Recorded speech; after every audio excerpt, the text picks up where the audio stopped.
Good morning, everybody. Welcome to the Washington Institute for Near East Policy's Counterterrorism Lecture Series. Today's policy forum is going to be with Michele Coninsx. We're very thrilled to have her with us today. Michele was confirmed as Executive Director of the Counterterrorism Executive Directorate and as the Assistant Secretary General on August 11th, 2017. Previously, she served as President of Eurojust, the judicial cooperation unit of the European Union, where she chaired both the counterterrorism team and the task force on the future of Eurojust. She's also served as the National Prosecutor of Belgium, an expert to the International Civil Aviation Organization, and as an expert in aviation security. We're really thrilled to have you with us today, Michele. I'll turn it over to you for your opening statement. If you have a question, feel free to send your questions, even as Michele is speaking, to the email address policyforum@washingtoninstitute.org, policyforum@washingtoninstitute.org. I'll remind you of that email address at the end of the presentation as well. Michele, I turn it over to you.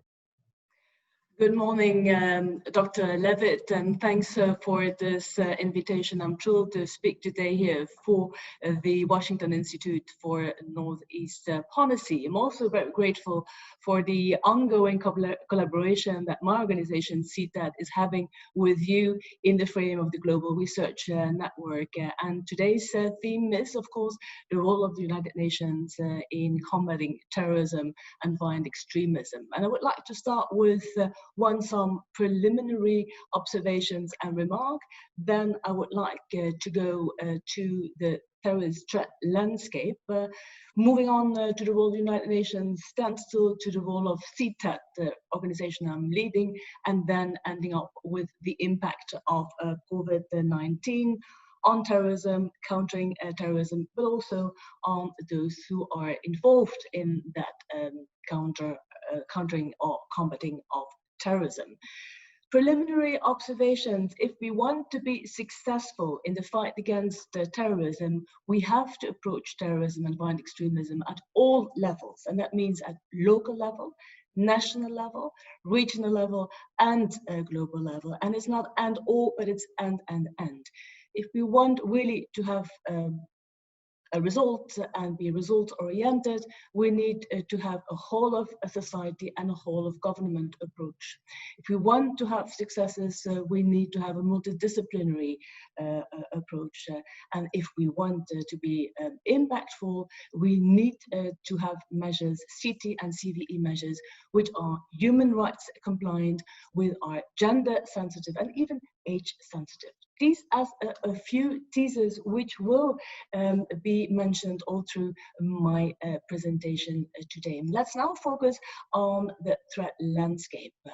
And indeed, we see that terrorist groups, terrorist entities and individuals continue to pose a problem at different levels. And in a nutshell, I could mention ISIL, Al-Qaeda, foreign terrorist fighters, extreme right-wing terrorism, and then standstill to some of the targets, like soft targets, like the use of ICT for terrorist purposes, like other issues I will come back later on. But let's go back to the threat. The threat is definitely global, and the threat is definitely severe and serious. And hence, one of the recurrent themes will be that for a global threat, we will need a global approach, a multilateral approach based on international cooperation and a full exchange of information at all levels. If we look at the threat, ISIL, in spite of the territorial losses, the collapse of the caliphate and takeover of the leadership after that of al-Baghdadi, we see that ISIL is capable of being on this map and of certainly launching inspired terrorist attacks, and is also absolutely omnipresent online in cyber. And if you have a little glance in some regions, you see that some groups like ISIL for the Greater Sahara, ISIL in the Western African province, in the Central African province, look at Boko Haram, all groups which are continuously active, and even the last months have had some real terrorist activities and a growing number of terrorist attacks. We move towards Al-Qaeda, and if you look at Al-Qaeda and its affiliates, we also see that, for instance, in the Maghreb, Al-Qaeda for the Islamic Maghreb, Al-Qaeda for the Arabian Peninsula, but also groups as Jainim, as Al-Shabaab continue to be very active in different places, be it in the Maghreb, be it in the Central African region, be it in the eastern coast of Africa, just to mention some of the activity. And one of the concerns we have since many years now is foreign terrorist fighters. We saw the stream of people going in 2013, 14 to Middle Eastern countries, Iraq, Syria. Some have been deeply involved in terrorist activity. And then from 2017, 18 onwards, we were confronted with this huge stream of return and relocation of terrorist foreign fighters.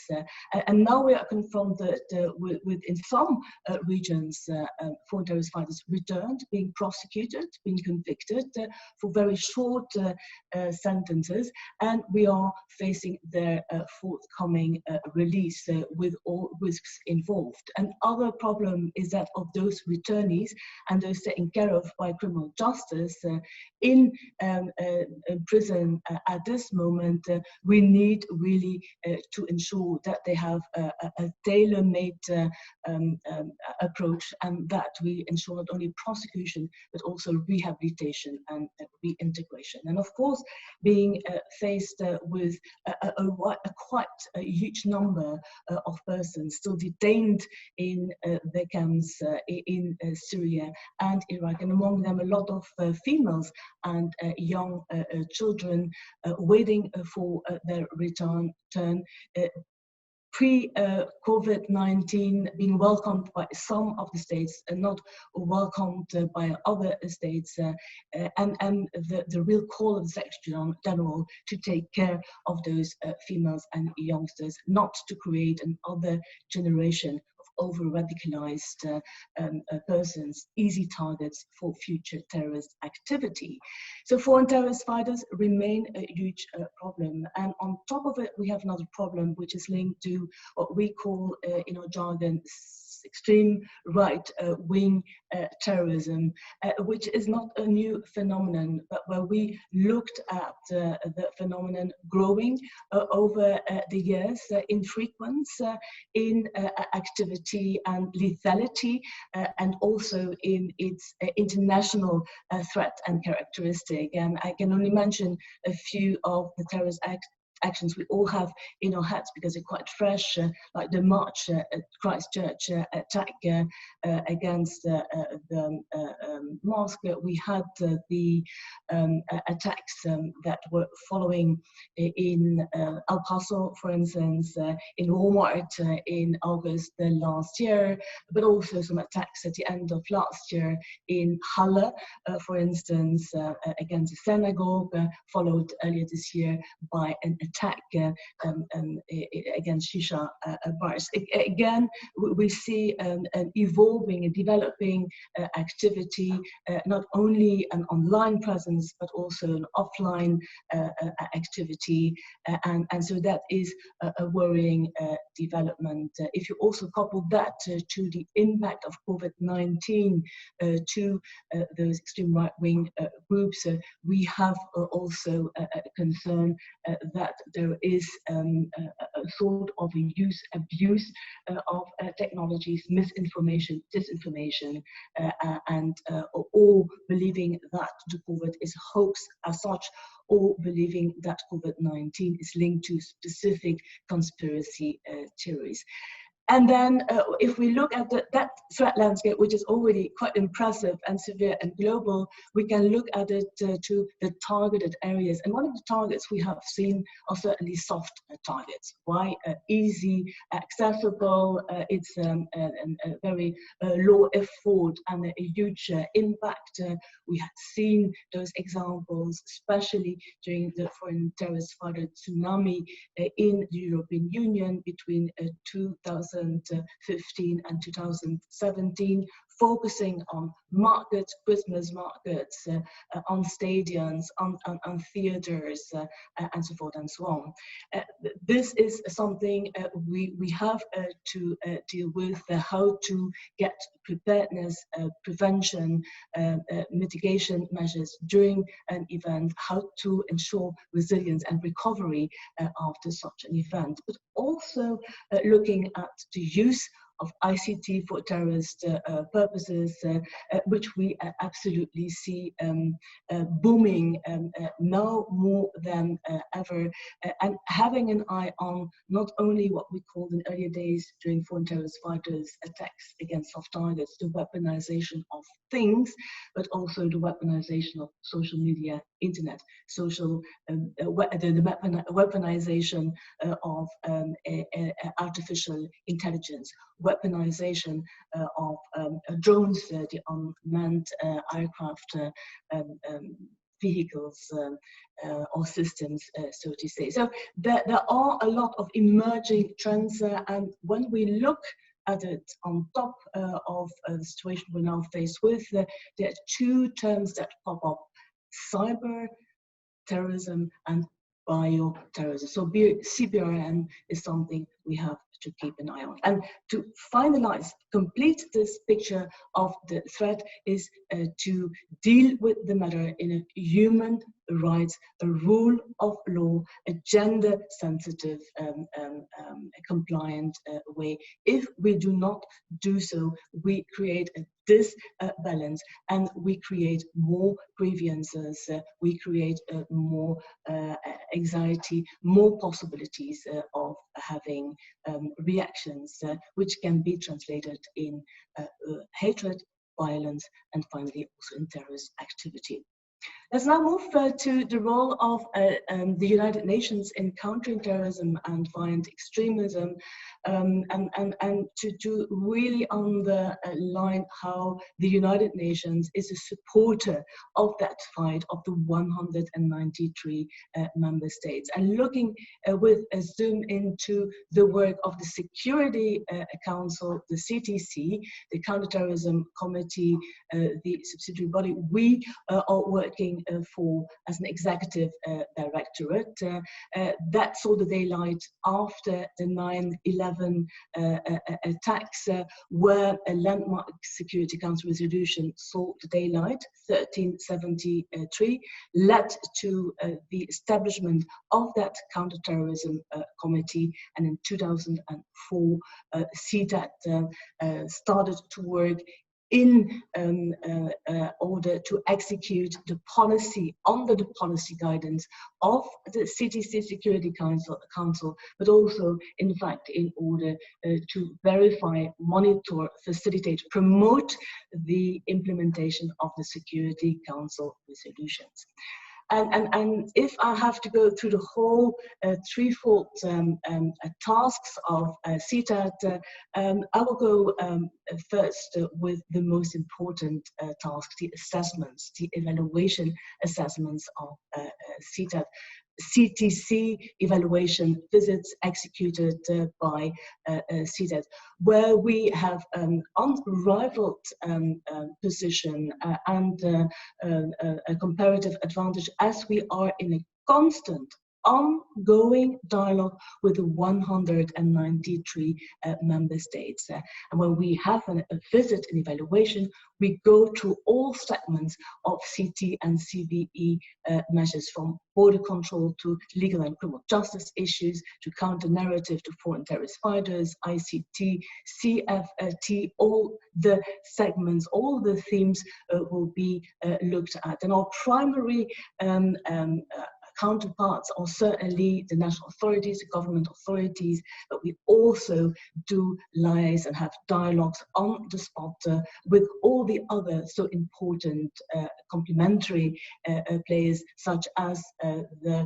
NGOs, the civil society organizations, the private sector, and the research community. And it is that dialogue on the spot or from our offices in New York that is so crucial, to constantly have this radar on, looking at the measures, the state of play of the implementation of the measures, and to, of course, identify gaps, loopholes, and possible solutions to be offered to those member states. We are no name or shame producer. We are not having, I would say, an advocacy mandate. We just, I would say, simply set to ensure that the CT and CVE chain is as strong as possible, looking at what the member states are doing, and doing it in an absolute, even-handed, thorough, independent, neutral way, according to a methodology which is the same wherever we go, with whomever we talk. And that serves really as the basis to look at TA technical assistance recommendations, and to see where, with a sort of a matter of priority, as a matter of priority, the identified gaps and loopholes should be taken care of. And also already, and that's leading us to the second aspect of our task, to facilitate the technical assistance. It's good to have this dialogue and this, I would say, situational analysis of the measures and the loopholes, and also the good practices of the member states, but it is important that they are taken care of in a timely and sometimes urgent way by those who can offer the solution, be it the member states, the donor states. And you know that in the CTC we have 15 members, a lot of them are part of that donor community, but equally important is to share them with the visited member state, that they are aware of how we look at their security, CT and CVE measures, and to, where possible, to share them with the UN community. And there we have, of course, a forerunner, the Office of Counterterrorism, who is in charge of the coordination of the delivery of technical assistance and capacity building, who is getting organized in a very transparent way through the not so long ago established global counterterrorism coordination compact, with more than 40 entities joining that compact. Of course, CTED is a valuable member of that compact, and through the work of working groups, making sure that global programs and projects do benefit from the contributions of CTED, be it on the basis of the dialogue and the identified recommendations, be it on the basis of our technical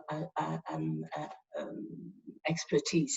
And so, of course, OCT is not the only person we do liaise with, or the only entity we liaise with, also UNODC, UNDP. But when we go on such a visit and have those kind of dialogues, we are joined by other regional and international organizations, such as Interpol, such as International Civil Aviation Organization, International Maritime Organization, International Organization for Migration, the World Customs Organization, so that we don't lose any momentum to be really at the highest level of expertise and the deepest level of our assessment and recommendation. So we continue to liaise with those organizations in order to see what can be done, where and with what kind of base, whenever and whenever needed. And then we move slowly to the last part of our package of tasks, and that's a very essential part as well, which is totally in sync with the two previous parts, and that's the technical expertise and the analysis of trends, developments, good practices. And there is where I think we just connected because one of our initiatives was the creation in 2015 of the Global Research Network to be in constant liaison and cooperate constantly with a network of more than 100 research centers, institutes, academia, universities, and to work in a unique platform, ensuring a dialogue between the research community, CTC, the Counterterrorism Committee, CTED, and the member states. And on top of this, of course, to make sure that I think the key word is that we work constantly in sync with other partners, that we work in partnership. And I think that the partnership with the academia is one example. But if you look at, for instance, the partnerships which are essential in protecting, for instance, critical infrastructure, we talk about public-private partnership. It's not only having a link with the private security companies, so to say, but really looking at strategies, how to build up the preparedness, the prevention, to share information in advance, to have business continuity plans, mitigation plans, to have the resilience built up and the recovery by society, but do it in sync with the private sector, with the tech industry, but also with the civil society organizations and the NGOs, as one example. And of course, if you go to another field of expertise, I alluded to it earlier, the use of ICT for terrorist purposes, there is, of course, a very dire need to step up that cooperation with the tech industry. And that's exactly what the United Nations have been doing since many years through the counterterrorism Internet Forum to Counter Terrorism, so the International Forum to Counter Terrorism as an example. And in that context also a CTED founded initiative called the Tech Against Terrorism, which was specially meant to get the knowledge which is now certainly present at the level of the mainstream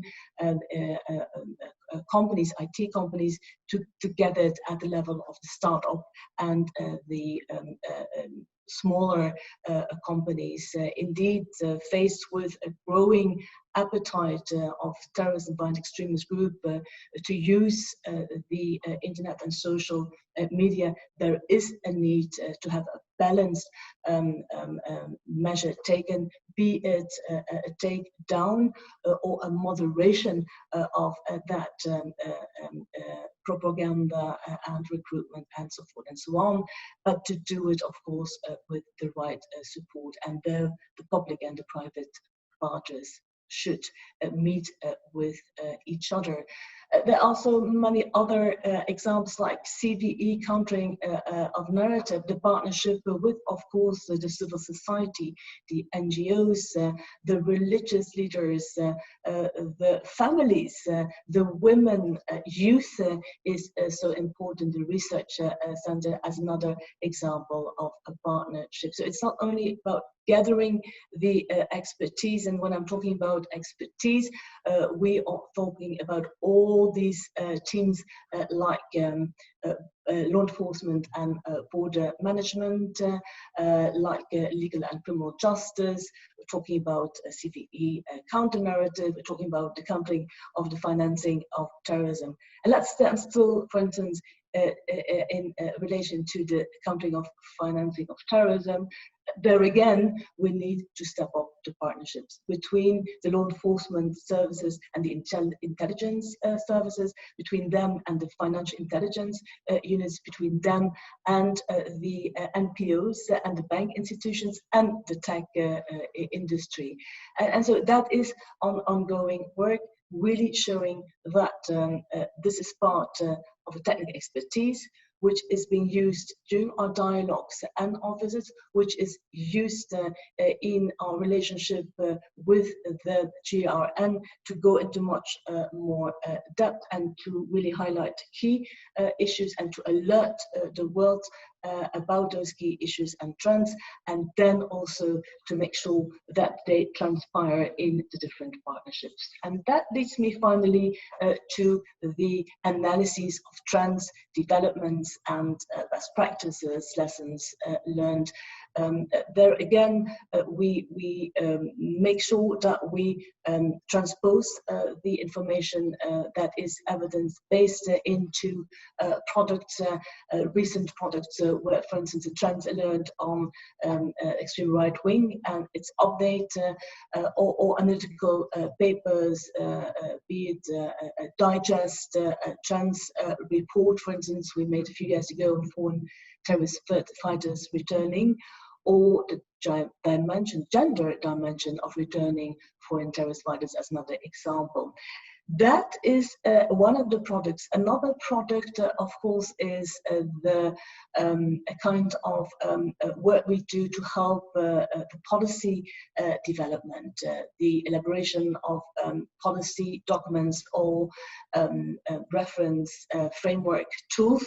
Some of the examples, the compendium on the responsible use of biometrics, the compendium on the protection of critical infrastructure, one guidebook, the practical guidebook on the request for digital evidence across the borders, guidelines that were elaborated at the end of last year on military evidence, and so forth and so on. And of course, we make sure that these policy documents or practical tools are being known by the member states or integrated in projects, are also making them available at the level of, for instance, the 8 working groups run by the Global Counterterrorism Coordination Compact, and make sure that we do contribute to the design of those projects, that we prioritize the right themes,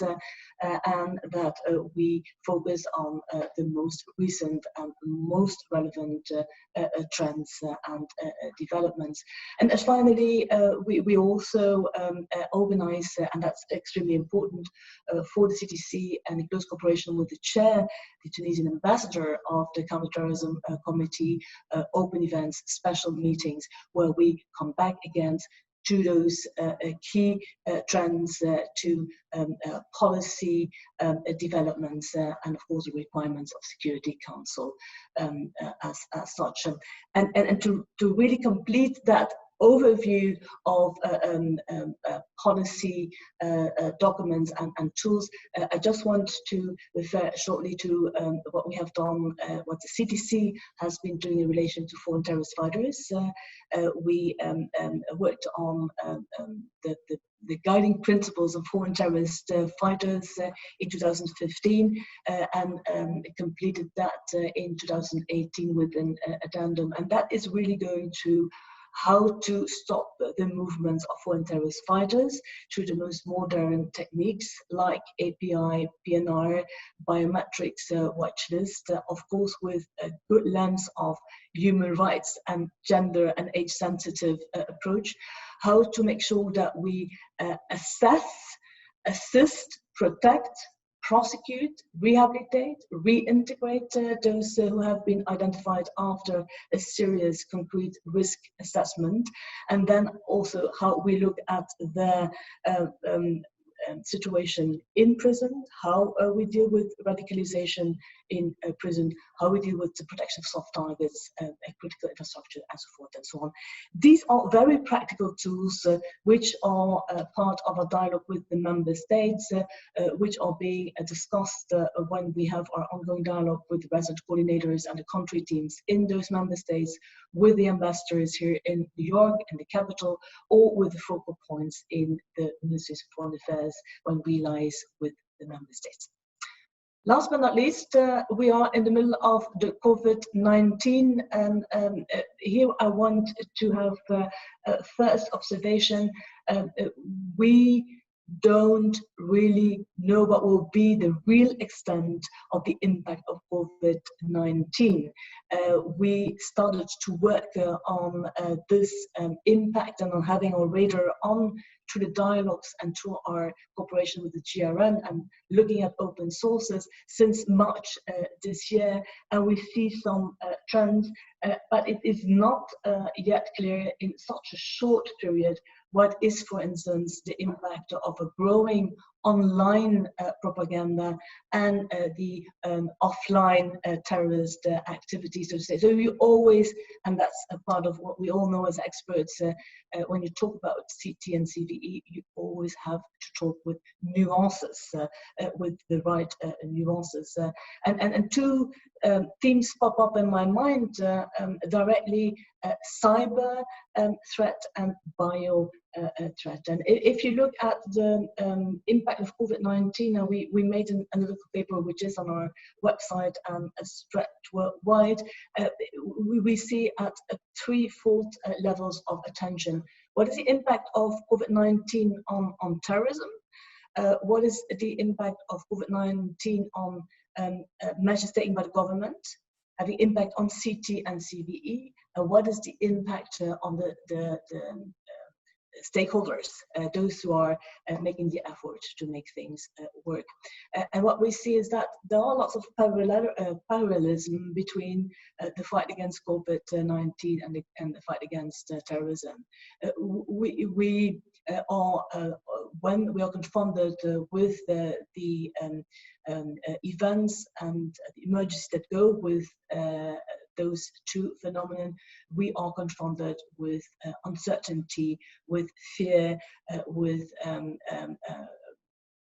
feelings of chaos, of despair, and that's typical for both of them. And so we really have to underline the importance of the multilateralism and the international cooperation, because what's happening in one local area might have an impact on the rest of that state. What is happening in one state might impact other states and other regions and have an impact on the global level. So there are lots of similarities, but what we have seen is, first and foremost, is that there is an increase of online terrorism and violent extremism activity, be it for propaganda, incitement, recruitment, and fundraising. We have seen that this uncertainty, the way COVID-19 has been dealt with, linked to all those uncertainties, gave a rise to sowing, division, chaos, splitting, abuse of information, misuse of information. And we have also seen it, for instance, at the level of ISIL and Al-Qaeda, who said, you have to use the COVID to fight the enemy. And when we thought about the concern of bioterrorism, CBRN, we had concerns, and we still are concerned, that it would be used by terrorist groups or by extremism to revigorate their efforts to have again those biological, chemical, or nuclear weapons resurrect. That's something we haven't seen evidence. There is little evidence about this, but this is certainly playing in our head and should be part of our ongoing vigilance and alertness. When we look at the risks for terrorism because of COVID-19, well, the risks are a little similar to our way of living now. The travel restrictions, the the disturbance of the supply chain also having an effect on their lives. I started saying that they were focusing on soft targets with mass casualties because of the high density of people in those different places. Well, because of the COVID and the lockdown and the confinement, there are no mass gatherings, as it is also taking away some of the possibilities.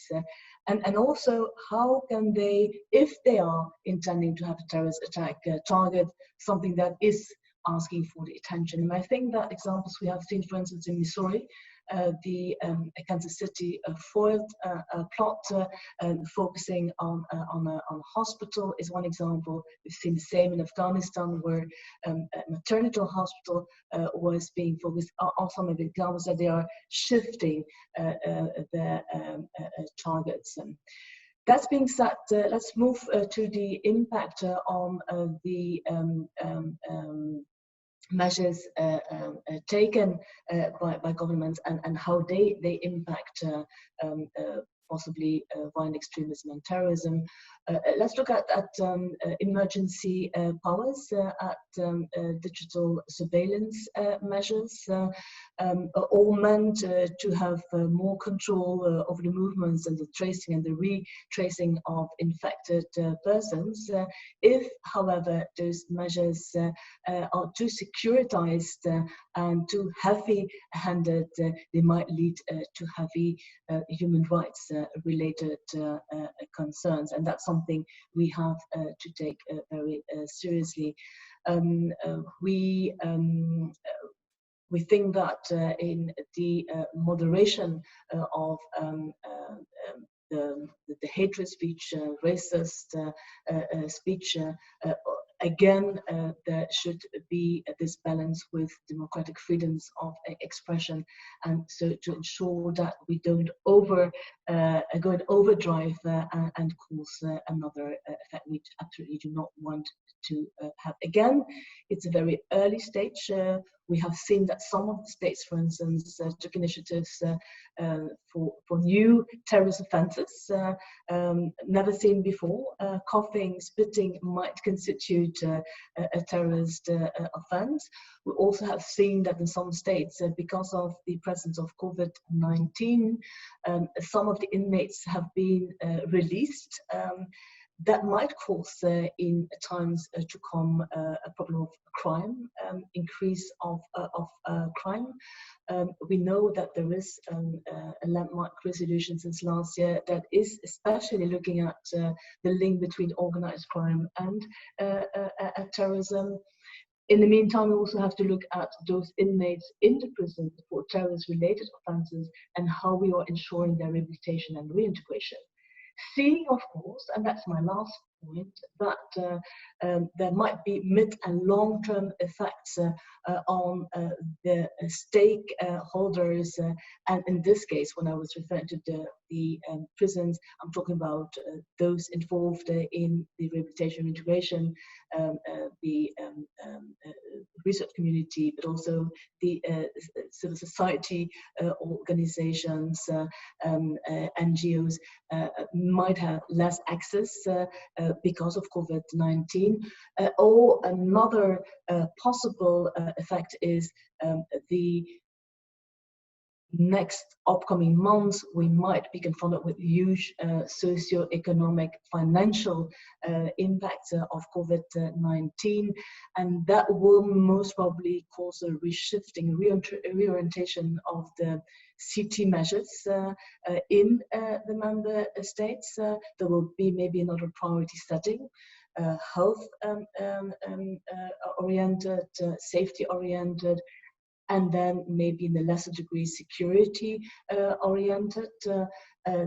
Second, the fact that those I just alluded to, who are playing an important complementary role to the government role, might have also devastating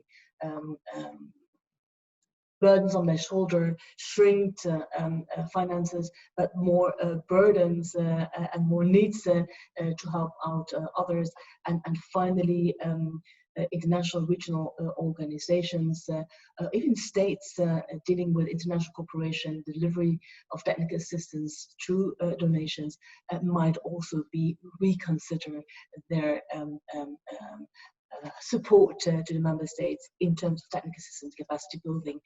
And again, in low capacity states in dire need of help, confronted with and COVID-19, and armed groups activities, and criminal activities, and community frictions, and terrorist activities, and let's not forget environmental problems, drying up of lakes, locust attacks, or cyclones, being in the direst state of need and need of help. We have to concentrate on those priority things and do it with, I would say, a sense of urgency, responsibility, and realism at the same time. I think I will end here. I would say the world is a little bit in slow motion. We can't move, we can't easily connect physically, and it puts a lot of burden on our shoulder to connect via the newest techniques. Sometimes it works, sometimes it doesn't work that well, but there is, so to say, no reason whatsoever to slow down our activities in countering terrorism and violent extremism. And hence, more than ever, join the forces through partnerships, be flexible, and be inventive, as creative as possible as ever been before. Thank you. I'm ready to answer your questions. Michele, thank you so much for that tour de force. We do have some questions coming in already. If you have your questions, please send them to policyforum@washingtoninstitute.org. I'm going to take the moderator's prerogative and ask the first couple of questions and give people a chance to submit some more of their own. Michele, you know, COVID presents a variety of challenges, and it seems to me two taken together present a real challenge. On the one hand, as you mentioned, the current environment creates conditions of uncertainty, of isolation, of political instability that can be exploited by terrorists. And on the other hand, member states are under extreme financial stress as they need to invest money, take money from other programs to deal with this global pandemic, the public health crisis, the lack of hospital beds, etc. In terms of the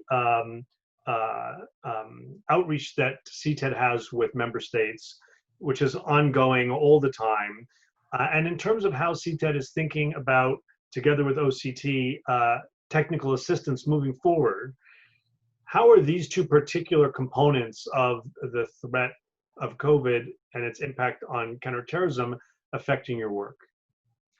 Well, first of all, our days are totally different. I remember the moment that Jussi Vrankov and myself came back from a high-level bilateral consultation in Indonesia and the Philippines, beginning of March, as a follow-up of our previous and recent follow-up visits in Indonesia and in the Philippines, together with even the coordinator of the 1267 monitoring team. We were in Indonesia. We landed in New York, and a few days later we received the request from the Secretary General to go, all of us, in tele working mode.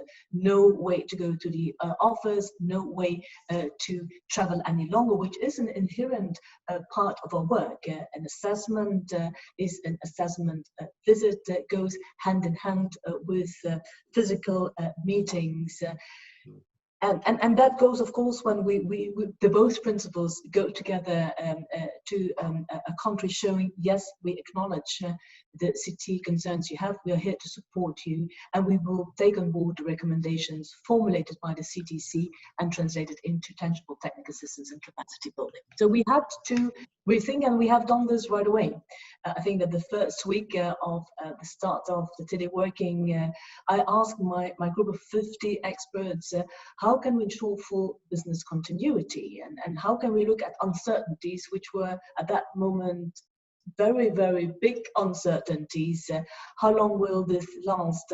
What will be the impact for health or mental health? Will be able to continue to work as such? What about the cooperation with the Security Council? What about cooperation with the member states? And we didn't waste one second and continued via the offered techniques to continue to liaise with OCT, with UNODC, with the member states, through the resident coordinators, through the country teams, to really not lose any momentum. And a lot of stock-taking exercises have been done from the different houses, not the offices, but from the different houses, and a lot of brainstorming took place. And we were even in the brainstorming on how to ensure the strategic forecast of organization, taking into account all the uncertainties and basing it on different possible scenarios, and seeing how we can really guarantee our mandate during this period. And for instance, our collaboration with OCT, you know that OCT, as an example, is monitoring the city travel program, and we are, if you talk about CTED, it's always assessment. We're always ensuring the UN city assessment segment. We are ensuring the API PNR assessment segment. Initially, we did do it, of course, on spot, physically, and now we have been in June engaged in the first virtual deep dive mission in a country which was in a capacity in doing so, which was confronted with high security and safety concerns, and that went well. So we are really going into reflections together and under the guidance of the CDC in exploring possibilities. But in any case, our ongoing cooperation with the GRN, and you can certainly testify it, is not being hindered whatsoever. We can't go to conferences, and we might lose a little bit of momentum of networking and having more in-depth conversations. The work is continuing at the level of CTED and Security Council, at the level of the General Assembly as well. The Global Research Network, I think, has become even more important in this context, and the Washington Institute, we're very happy to participate in it. And I think that that's also an eye-opener for us. You know, when you are moving constantly, and we move from our office to the headquarters, to our partners, to different member states, you do a lot of things, but now you can really think more in depth about specific themes, about specific measures, and I've been focusing a lot of people management, so to say, and realizing with all of my 50 co-players and having reflection exercises, and those were certainly beneficial for all parties and are ongoing. So it's a momentum where you say, what couldn't we do pre-COVID-19, and what do we have to do now more than ever, and to focus on those issues?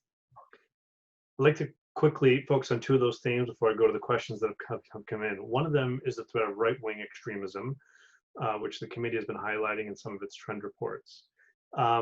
You know, at the UN, the committees are largely limited in terms of designations, for certain, to focusing on Al-Qaeda, the Taliban, and now Islamic State. But now we're seeing increasingly threats from right-wing extremism. We're seeing increased threats from Hezbollah and other groups that are outside of the Sunni jihadist families. Especially with the rise of right-wing extremism, is it time for the UN to reassess this particular focus on the post 9/11 perspective of Al-Qaeda, the Taliban, and more recently Daesh, the Islamic State? Should we be broadening it out?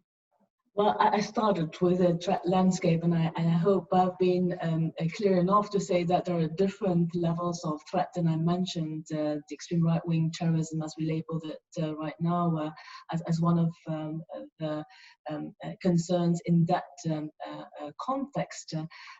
We have seen, and I think that those figures are clearly explained in the first trend alert on extreme right-wing, that in our 31 visits in the year 2018 and 2019, there were at least 10 member states which were concerned by extreme right wing. Call it far right, call it racist or ethnically motivated terrorism. I'm not talking about the labeling. I'm not talking about anything that is nearby a definition, but about the phenomenon. And if you have glanced at the CTED report, which is produced by Europol in close cooperation with Eurojust, the organization that I had until November 2017, you see that the number of convictions, for instance, 2017 and 18, or by a fivefold. 4 convictions for extreme right wing in 2017, and in 2018, 22, which is remarkable. So you see, and that is what we have flagged, a gradual concern about the frequency, the lethality, and this transnational, because that's for us important. Is this a threat to international peace and security? Are there international threats? We see that they are networking, that they are exchanging points of views on the shaping of messaging, that they are interrelating. So yes, there is some activity across the borders, and that is what we just map and will follow up. It's, I think, again, talk with nuances because we need to discuss this thoroughly in the CTC under the guidance, policy guidance of the 15 members of the Counterterrorism Committee, and we'll see on the basis of these ongoing trends how we might evolve to more policy-oriented documents or norm settings. It's certainly something we're engaged in our dialogues with the member states, in my ongoing dialogues with the resident coordinators, the representatives of the United Nations in the member states and the country teams. This is one of the questions. What about whatever the counterpart is in whatever country? And it's amazing to see what we receive as answers. So yes, let's become vigilant and alert at all time, hence the trans alerts. Great. We have a question asking you to explain a little bit about CTED's work on making sure that counterterrorism is gender sensitive. And some of the trend reports recently have focused on this, both in terms of role of women in propaganda and communication, and also in countering terror finance. Absolutely, and I would like to start with some phenomenon where we were textually asked by the Security Council resolution to be gender sensitive in our approach, and that was in relation to foreign terrorist fighters and returning foreign terrorist fighters, where we saw that there were a quite remarkable number of females going to the conflict zones in the Middle East, Syria, Iraq. And that again, they play different roles of supporters, facilitators, or active participants in terrorist activities and attackers even. They have played a role in the support, be it in the financing of terrorism, support in the support role. And that is quite revealing to see that when you have a dialogue with member states, they have different stakes towards women. Very often they look at women as primary victims. They follow their husbands, and so they become indirectly or direct victims of that movement. And so there is a doubt about their terrorist activity. Or there is a reversed fear that the women who are now in camps in Al-Hol or in Russia, or for shoulder hardcore. And that is when you follow research, and there's a lot of research ongoing, it is also talking without nuances. You have different categories, and so it's extremely important to have a risk assessment. and to assess the gravitas of the activity of the women, to look at them as victims, to look at them as actors in their different roles, to look at them when they return on their own accord or when they were being repatriated, and to have a tailored prosecution, rehabilitation, and reintegration. Another aspect of gender which we have looked at, and which is also part of the dialogue which I have when I am dealing with my meetings with the decision makers, is what is the role of the gender, both equally important, women and men, in the decision making, in your counterterrorism strategies, in your CVE strategies. Do they play a role in the establishment of strategy? Do they follow up on the successes of that strategy? Or are they part of that follow-up? What we also see is that, especially now in the COVID-19 and in highly concerned countries by COVID and by terrorism, we see first and foremost that there are lots of victims, female victims. Look at the actions of Boko Haram, really focusing on children and young females. I have been in Maiduguri in the rehabilitation camps. I have been talking and seeing them, so that there are victims, victimized victims. On the other hand, it is also important to see that in COVID-19, they're also the first caretakers. They are in hospitals, they are being nurses, so they might be twice and victimized, victimized victims. So that is, losing my voice now, but it's coming back. Let me ask you one last question, if I may, because we're getting towards the end of our hour. Jeff Selden from VOA asked, you mentioned concern about the next generation and the foreign fighters and their families who are still detained in Northeast Syria. To what extent are foreign fighter families being successfully de-radicalized? Are the needed resources getting to them in the IDP camps or in the SDF-run prisons? It is a concern, and it's a concern that was really expressed very clearly by the Secretary General last year. In April, he asked all the UN CTED entities to work on key principles. And they saw the daylight in April, and he was focusing a lot on asking all the member states to envisage, to take back their own nationals and to not leave them in the camps for the simple reason that leaving them in the camps in this way and in the situation they are in dire need of medical, humanitarian, human, medical, whatever need, but also taking care of the youth.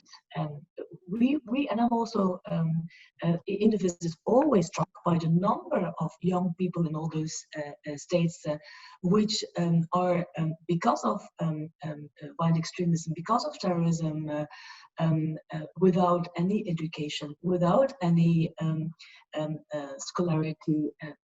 You know that some of the terrorist organizations really focus on the schools, to destroy the schools, to make sure that the teachers are not available any longer, and that those parts of the communities, big communities, become really very isolated groups and really potential targets for future radicalization and terrorist activity.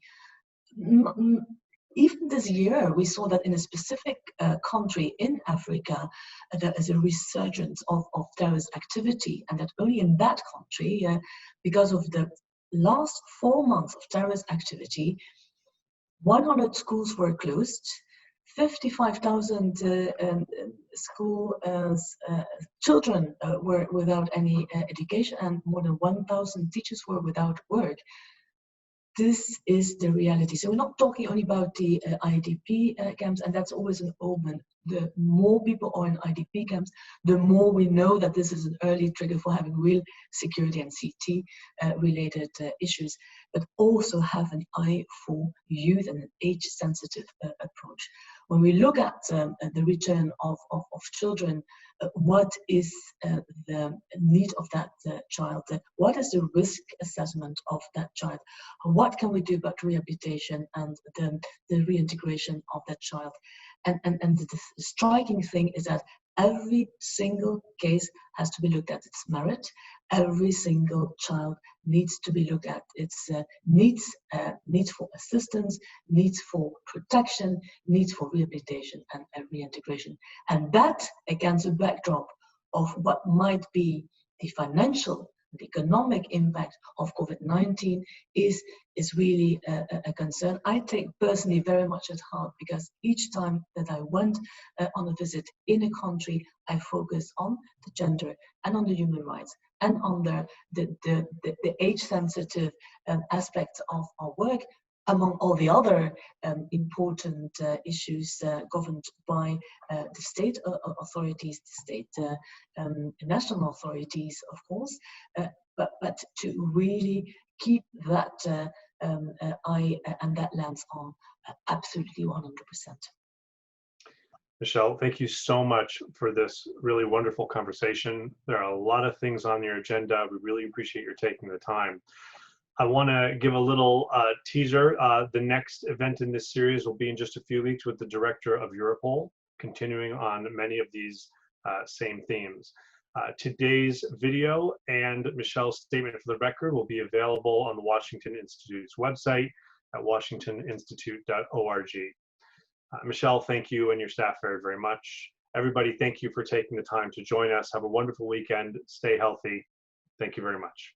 Thanks a lot, Matt, and bye-bye to all of you. Thank you.